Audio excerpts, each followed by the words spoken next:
Support. The maestro, please!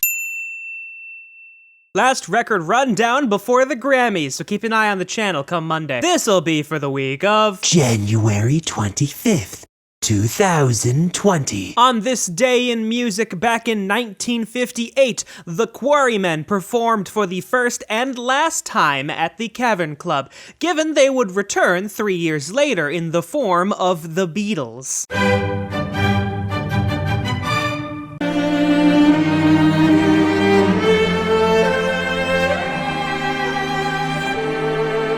Despite the name of the piece, not everything on here was composed by Elgar. There's a couple of traditional pieces, a foray piece, but the thing that's receiving top billing is Elgar's cello concerto that he did with the London Symphony Orchestra. Don't mean a thing if it ain't got that swing. Just an old sweet song, keep Georgia on my mind.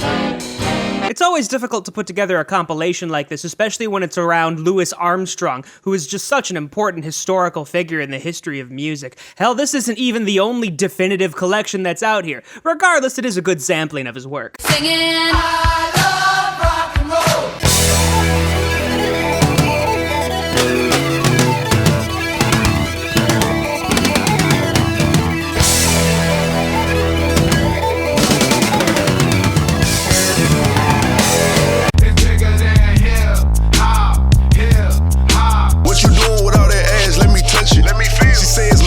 Smack it when I fuck it. Freak in the bed, but innocent in public. Moneybagg Yo's third studio album, and I'm guessing we're just abandoning the heartless naming scheme at this point. Regardless, some big features on here, such as Future, Summer Walker, both of DaBaby's, his ex-girlfriend.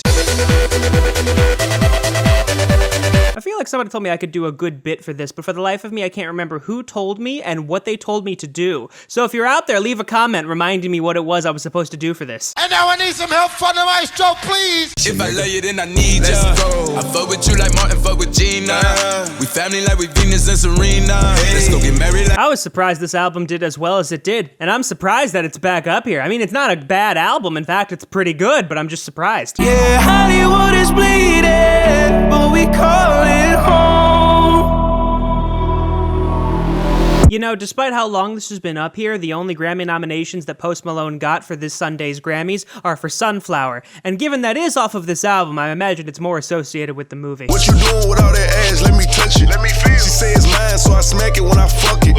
Freak in the bed, but innocent in public. I have to imagine it's somewhat awkward when your lead single off of your studio album is in collaboration with your ex-girlfriend. You don't wanna start with me. Got some hood niggas posted in a Jordan. I have his nigga on back of a carton. Spin Larry Bird, 33 on Cartier. I got 33. If the box stays at #1 this coming week, I may have to do a pop analysis on it. That is, if it can compete with that new Future track with Drake on it. And I'll bet there's somebody else out there to tell me I'm rare, to make me feel Well, it's been 5 years since her album, and she spent 4 years recording it, so good thing it went to #1. I imagine she'd be very disappointed if it didn't do this well. Not a bad way to finish up the first month of the year, and keep in mind this coming week is a busy week for the channel. We got the Grammy special on Monday, as I said earlier, we got the pop analysis on Thursday, and obviously then we have Record Rundown after that again. And now I need some help from the maestro, please! Maestro!